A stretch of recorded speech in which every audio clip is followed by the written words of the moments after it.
20 years ago, the media seemed pretty concerned about diversity in fashion. Modeling can be a tough business at the best of times, but when you're black, the situation is compounded. Has black beauty finally come of age, or is it all just an exotic illusion? Today, all of our sins have been absolved because hashtags. Diversity's trending. Diversity is very in this year. Let's hope it's not a passing trend. So what does this rainbow utopia really look like?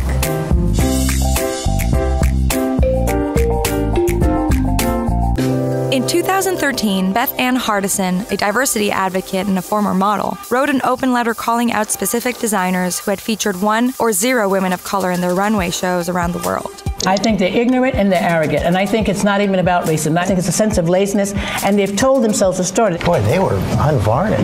Unvarnished and real. And mad. Yeah. Yes! What are these unvarnished, mad black women going on about anyway? While some newcomers and younger brands have embraced diverse casting in their runway shows, the data reveals that progress is relatively stagnant. Some designers are making progress by including people with disabilities in their shows. But have we lost sight of the race issue that's been plaguing the industry for decades? Some people are calling this fashion week the most diverse fashion week ever in history. Do you guys agree with that in terms of what you've seen on the runway, what you've seen in the shows? Well, definitely seen a lot of diversity in terms of clothes. Some of it are playful, whereas others are more trendy. And did you think that it was great that they were representing Native American culture? Of course, listen, we're in New York. It's a great thing. We had one Asian, one red hair, colored, blonde. We had all of them. Okay, even redheads. Yes, I was like, yes, this is beautiful. Are you excited that there's like no more racism in the fashion industry? Yeah, I am happy. Yeah. Do you feel like we've solved like the fashion's racism problem? Are you glad that it's done? No, absolutely, yes. I'm glad we like solved racism. Like, check. Yes, definitely.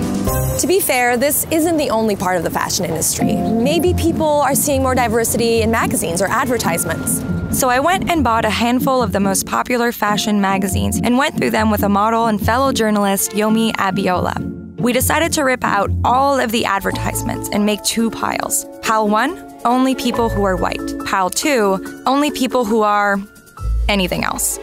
Let's start with Vanity Fair. I love it. That's an ad. That's for you. This is for you. That's for you. White lady, very white. White person, double whiteness. White. This is an Asian man. That's for you. Oh, is it a, nope. White girl. White girl. This is a toothbrush. White girl. White girl, white girl. Maybe I can have this one. Pharrell's in the background. Okay, so you get the idea. Let's fast forward a bit to when we counted our piles. 89, 90, 91, 92, 93, 94. And I didn't even count like the double sides. How many do you have? Do you really want to know? We have to know. 13 and a half. We found similar issues in other high fashion magazines. Vogue had 272 ads featuring only white people versus 38 featuring people of color. I was definitely hoping that at least since I started, that things would have changed. It's not good. I mean, let's not dress it up. It's just, I really was hoping that things had changed. There was a moment in time for me when I saw a brown woman on television. I saw Naomi Campbell and I was mesmerized.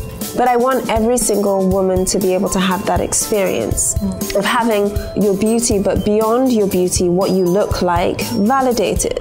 You exist and you're seen and you're part of society. It's time to wake up. So how do we solve this? Remember Beth Ann Hardison? When she wrote that open letter 2 years ago, almost all of the highlighted designers increased the number of people of color in their shows. Although the industry's overall numbers stayed roughly the same, Beth Ann laid out the framework for how to incite change by calling out the worst offenders by name. Taking Beth Ann's lead, the best thing we can do is hold designers accountable. The worst thing we can do, become complacent and stop taking responsibility to make things better. I'm so proud of watching what someone can do when they decide, let's take up the cause. The responsibility is all of ours.